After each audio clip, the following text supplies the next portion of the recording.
it's a fascinating story about reincarnation, the soul's journey. It's a bit of it's kind of a sad fairy tale in some ways, from what I understand.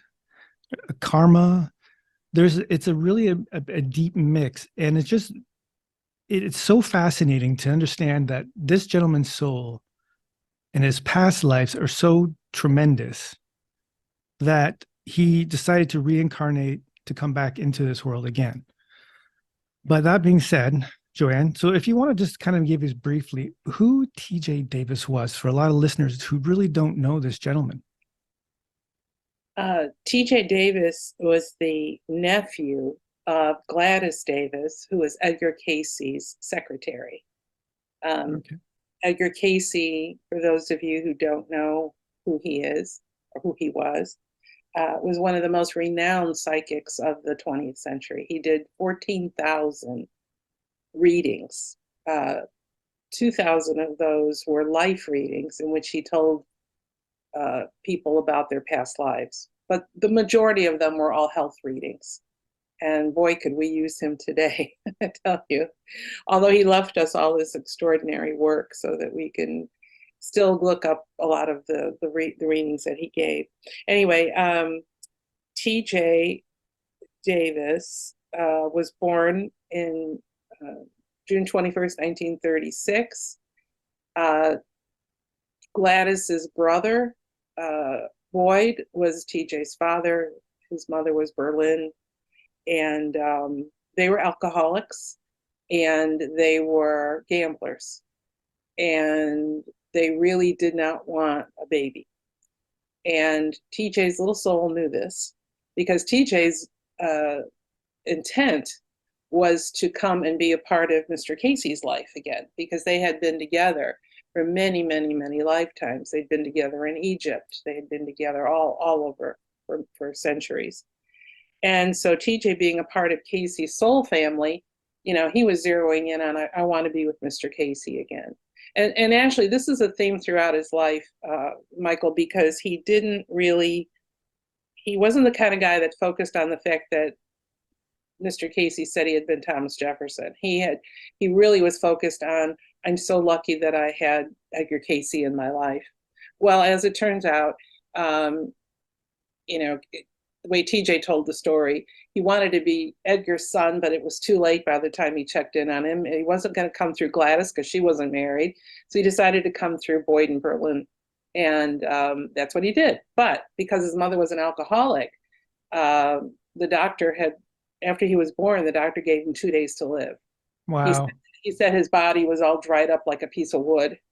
And so Mr. Cayce knew this. So Mr. Cayce tells Gladys, bring the baby here, I'll take care of him. And so that's what she did. She brought him over to Mr. Cayce. So at 2 days of age, Mr. Cayce gave a reading and actually Mr. Cayce named him also. He didn't have a name at that point.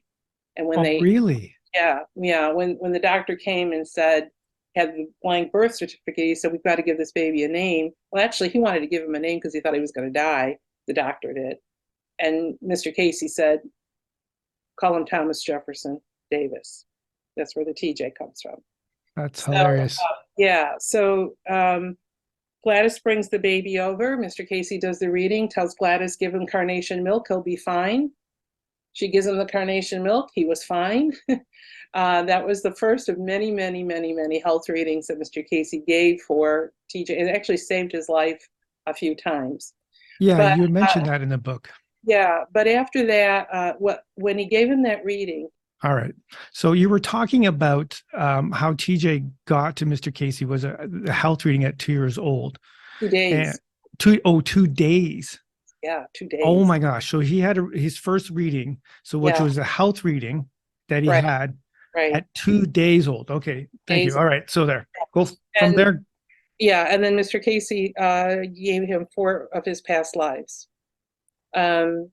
So hold on. I've got to build this up a bit here. All right. I want everybody to understand this gentleman's past lives. Now, we talked about this on a previous episode. You can always check that out. Go back to my catalog. But the idea of having past lives and how certain lives are amazing and certain lives are not so amazing. Mhm. But this is what the really intriguing thing. So, which kind of when I first heard about his story, I think you mentioned it, but I think what sparked it too was I had a conversation with Sydney Okay. Kilpatrick, yeah, about this. And I was like, really? So let me just preface this. Just listen to this. This is how crazy I'm talking about reincarnation. Okay. So from there, he goes to Casey. He has the reading. Right, right. And then Casey tells them about these four past lives. All right. One of which was in his name was Sulanan, I believe, and that was an Atlantean lifetime. He was with the wrong side of the group.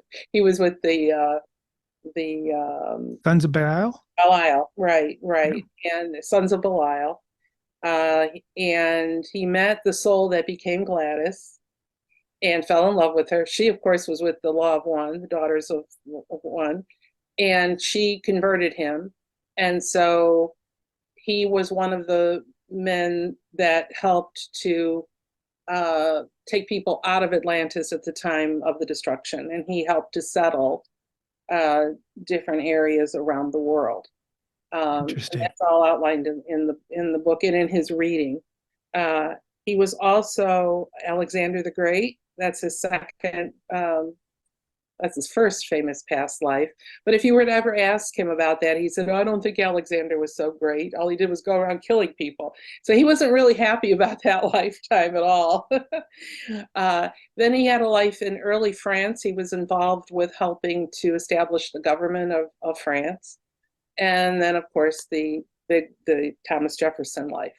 Um, what happened in that So reading? just want to interrupt you because I have a lot of people who listen over in Europe that may be not familiar with who Thomas Jefferson was. I think most people understand who Alexander the Great is, Yes, but I know my American listeners should know this from their history you lessons. better know this. You better know this, and even my Canadians listen to this. They may kind of understand Yeah. who this person Thomas Jefferson was. So just kind of give a brief history. So T.J. Davis, his past life was one of them was Thomas Thomas Jefferson. Jefferson, who was the one of the founding fathers of the United States. He was the third president. He was the author of the Declaration of Independence. He was the author of the Statute for Religious Freedom in Virginia, and he was the founder of the University of Virginia, all in Charlottesville, Virginia, where I live. So I'm kind of a stone's throw from Monticello. And so, yeah, so he had quite an auspicious pedigree, you might say.